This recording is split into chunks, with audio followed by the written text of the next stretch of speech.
சிறகடிக்கும் ஆசை சீரியலை வந்து பார்த்தீங்கன்னா, மனோஜ் வீட்டு கடன் பற்றி கவலைப்படாமல் நடு வீட்டில் அமர்ந்து பிரியாணி சாப்பிடுகிறார். இதை பார்த்து விஜயா திட்டுகிறார். அந்த நேரத்தில் அங்கு வந்த முத்துவும் மீனாவும் தாங்கள் இருவரும் கடனை பற்றி சிந்தித்து சாப்பிடவில்லை, தண்ணீர் மட்டும் குடிச்சோம் என்று சொல்கிறனர்.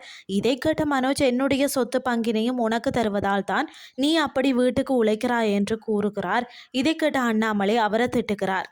அதற்கு பிறகு முத்துவும் மீனாவும் 9 லட்சம் ரூபாய் சேர்த்து விடுகின்றனர். அதே நேரத்தில் ரவியும் தன்னுடன் வந்து 1 லட்சம் ரூபாய் இருப்பதாகவும் அதனை முத்து மீனாவுக்கு கொடுத்து உதவுவதாகவும் ஸ்ருதியிடம் சொல்கிறார். அவரும் தன்னுடைய அப்பாவிடம் 10 லட்சம் கேட்கவா என்று கேட்க ரவி வேண்டாம் என்று மறுக்கிறார். அதற்கு பிறகு ரவி 1 லட்சம் ரூபாயை கொடுக்கிறார். இதை பார்த்து முதல்ல முத்து வேண்டாம் என்று மறுத்தாலும் தான் தன்னுடைய அப்பாவுக்காக செய்கிறேன், உன்னுடைய கஷ்டத்தில் எனக்கும் பங்கு இருக்கிறது என்று சொல்லி கொடுக்கிறார் ரவி. தொடர்ந்து முத்து மீனாவும் வந்து நிதியாளரிடம் சென்று 10 லட்சத்தை கொடுக்கிறார்கள்.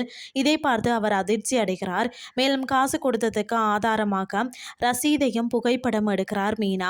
இவர்கள் அங்கிருந்து கிளம்பும் போது சிந்தாமணி வருகிறார். இதை கவனித்த அவர், என்ன அவர்கள் வந்துவிட்டு போறார்கள், வட்டி கட்ட நேரம் கேட்கிறார்களா என்று கிண்டலாக கேட்க, அவர்கள் 10 லட்சம் ரூபாய் கொடுத்து விட்டு போறார்கள், போகிற போக்க பார்த்தா முழு காசையும் வந்து சீக்கிரம் அடைச்சு விடுவாங்க போல இருக்கே அப்படின்னு நிதியாளர் சொல்கிறார். இதை கேட்ட சிந்தாமணி பொறுத்து கொள்ள முடியாமல் மனோஜ் மீது போலீஸ் புகார் கொடுக்குமாறு சொல்கிறார்.